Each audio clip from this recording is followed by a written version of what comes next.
Welcome to another episode. Welcome to another episode of Gamecocks Talk with Captain Will. I'm your man, Captain Will. Make sure you like, make sure you share, make sure you subscribe to Gamecocks Talk with Captain Will, so I continue to bring you that gospel of Gamecocks every single day, sometimes twice a day, if it's something important that I need to talk about, get off my chest, which brings me to today.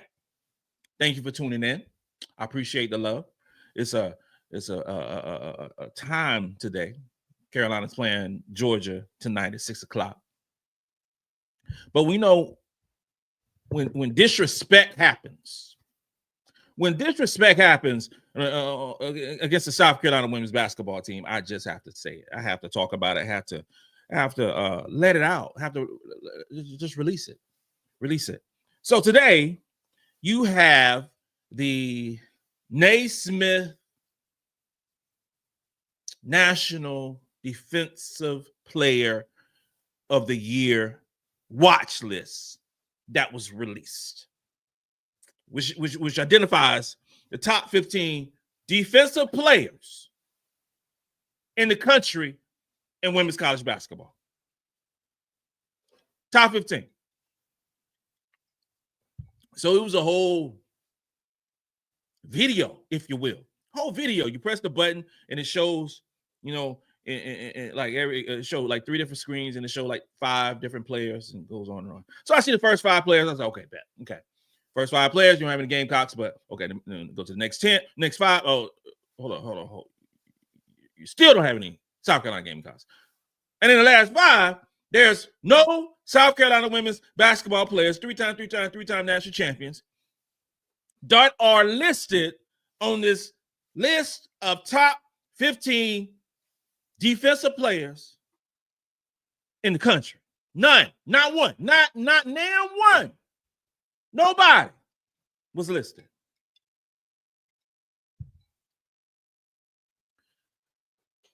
People get at me because sometimes I go overboard in regards to these individual awards. But this is why. I'm a quote what Jay-Z said to a certain degree. Jay-Z said that, Beyonce, this is before, she won all those awards at the Grammys. Jay-Z said that Beyonce has won more Grammys than anyone, right? But has never won the album of the year. By your own metric, it doesn't make sense. How in the world that the South Carolina women's basketball team has 0 players on the National Defensive Player of the Year watch list? Not the winner, not the top 3, not the top 5, but top 15. You are telling me that there are 15 other individual players in the country that are better than any defensive player we have on our basketball team right now. That makes 0 sense. None. That is impossible. When you are a outside team looking in and you are talking about the South Carolina Gamecocks, the first thing you talk about is the defense. That's the number one thing you talk about is the defense. How is that even it shouldn't even, it's not possible. We look at South Carolina women's basketball team, 10th in defensive rating, top 10 in defensive rating, right? Number 2 in 2-point percentage allowed, 2nd in blocks, 5th in field goal percentage allowed. How in the hell is that actual possible? You have to be kidding me. While also having these numbers, while playing the number 1 strength of schedule in college basketball. That makes 0 sense. None at all. We go through the list of players. And then I have to talk. It got me all messed up. You got Lauren Betts, UCLA, terrific defensive player. UCLA has played the 7th ranked strength of schedule. Like I say, well, Cap, why are you talking about strength of schedule? Because it matters. It matters who you play. It matters. So if you just playing a community college out in Jefferson Community College up in Watertown, New York, or you playing Midlands Tech, those things matter. So if you're playing a sorry strength of schedule, you're going to have some amazing defensive numbers. And then we're going to talk about these numbers that people are talking about all the damn time. So Lori Betts, we know she's a terrific defensive player. She's playing the 7th ranked strength of schedule. No problem. Talasia Cooper, we're going to break her down later.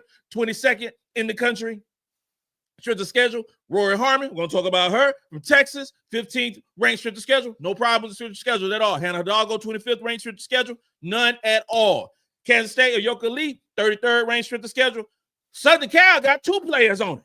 Southern Cal, I think they missed the memo. I really think they was talking about, two players from South Carolina versus this other 2 cats from that other USC. There's no way in hell. There's no way in hell that you're going to have 2 players on South Carolina on Southern Cal's defensive player of the year, but nobody from South Carolina, and our defense is better. What the hell? Rayon Marshall, 21st. You got Megan McConnell. Megan McConnell playing for, I don't even know how to say the name, Duquesne? I don't even know how to say it. I can't even fix it in my brain how to say it. Playing a 244th strength of schedule. No shade to Megan whatsoever. But you cannot tell me if you put a Raven Johnson on this team, can't tell me that she would dominate their defense. Dominate. But you're going to have this young lady playing a 244th strength of schedule. You know what happened? If she played against us, she would get embarrassed. She would get embarrassed because of the level of competition. It's all about competition. You can't have that metric. You can't do that. Anissa Morrow, LSU, 26th strength of schedule. You got Camille Pierre, Vanderbilt, 53rd. You got Sedona Prince, TCU, 37th. JJ Quinterly from West Virginia, 63rd strength of schedule. Taylor from Ohio State, 41st strength of schedule. We could just go on and on and on in terms of strength of schedules. South Carolina, number 1. You play better competition. You are going to play better players, and thus the stats may not reflect everything that some of these other players and teams are doing. Out of all the names that I mentioned, there's only one player on this top 15 list that has played a top 10 strength of schedule, and that's UCLA. Nobody else. Nobody else. Schedules matter. Schedules are important. And if it wasn't important, why don't we just play all mid-major teams? Why don't we just do that? If you were to gaslight and gas up all these different stats that we talk about, but you're not talking about the stats that actually matter. We're not talking about that. And then we're like, okay, Cap, I understand some of our players don't play enough minutes. Some of our players don't get those stats. Okay, let's break that down. And I'm going to break down only 3. That's all we're going to do. Going to do, there's 3 players. Talasia Cooper, former Gamecock, transferred over to Tennessee. Talasia Cooper is a terrific defensive player. She is. I make no mistake about it. She is a terrific defensive player. She is first in the SEC in terms of steal percentage. Okay? Her steal percentage is 6.9%. That is amazing. Notice I don't say, we don't talk about steals per game. I don't even talk about steals per game. We talk about steal percentage. When you're on the court, and what's the likelihood you're going to get a steal on your possessions? Okay? Defensive possession, 6.9%. Highest in the SEC, the best conference in women's basketball, okay? She is 10th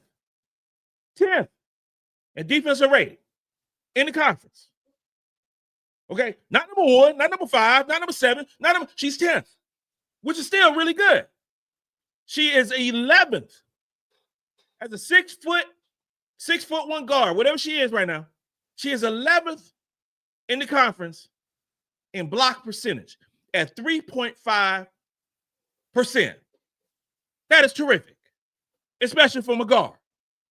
Let's move on, because I have no problem with TaLaysia Cooper whatsoever. I don't. Let's move on to Rory Harmon. Okay, Rory Harmon, averaging about 29 minutes per game. She is fourth in the conference in terms of steal percentage at 4.6%. She is eighth in the conference in terms of defensive rating at 76.6. Defensive rating, top 10 in the conference. That's terrific. Fourth in steal percentage, that's great as well. What we thought, when I mentioned that TaLaysia Cooper in block percentage, she's 11th in the conference, okay?